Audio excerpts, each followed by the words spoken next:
Sul quindi Brawlings alle passato un asin, culla cossute plene di luvi.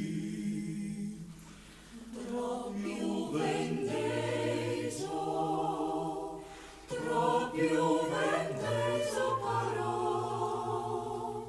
Une palanche plene la sedò.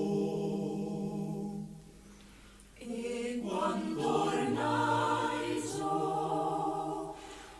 mai tornaiso partì,